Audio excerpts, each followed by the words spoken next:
তো আপনারা সবাই জানেন আমি পরীক্ষা ফেল হয়েছি। আর একটা দিন টিকটক করলে পরীক্ষার ভিতর তোর ডাব্বা মারবি। তো যেদিন আমার আইসিডি এক্সাম ছিল সেদিন আমার টিকটক অ্যাকাউন্টটা ব্যান হয়ে যায়। আর ভাই যার অ্যাকাউন্ট ব্যান হয় সে বুঝে অ্যাকাউন্ট ব্যান হলে কতটা কষ্ট লাগে। আহারে খুব কষ্ট।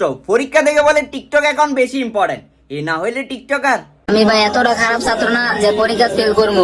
সবাই শুধু এখন ফেল নিয়ে ফেল হয়েছি দেখে মজা নিতেছে আমার লগে। এখন আমিও মজা নিতেছি তোর ফেল করানি।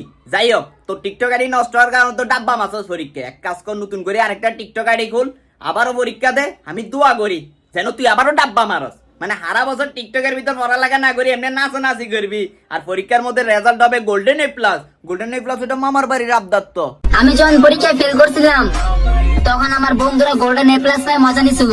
গোল্ডেন এ প্লাস আর আমি আনছি golden play button. We are not same bro. উরি বাবা, সেলুট ভাই সেলুট। আপনার তো দেখে অনেক প্রতিভা। দেখছেন নি কারবারটা ঠান্ডা চা তবে এটা কি কইলো? গোল্ডেন প্লে বাটনের লগে গোল্ডেন এ প্লাসের তুলনা করতেছে, আবার কই we are not same bro. Same হইব কেমনে? মানুষ তো পড়ালেখা করে নিজের কেরিয়ার জন্য দেশের জন্য কাজ করবে, আর তুই করবি টিকটকের ভিতর বউ ব্যবসা কোমর ডোলাবি। এটাই তোর কাম। উই আর নট সেম তো হইবই, স্বাভাবিক না? না ভাই ঠিক আছে ভাই, দিন শেষে টিকটকাররাই সুখী। এরা পরীক্ষার ডাব্বা মারুক যাই করুক, ব্রেন নাই তো চিন্তাও নাই।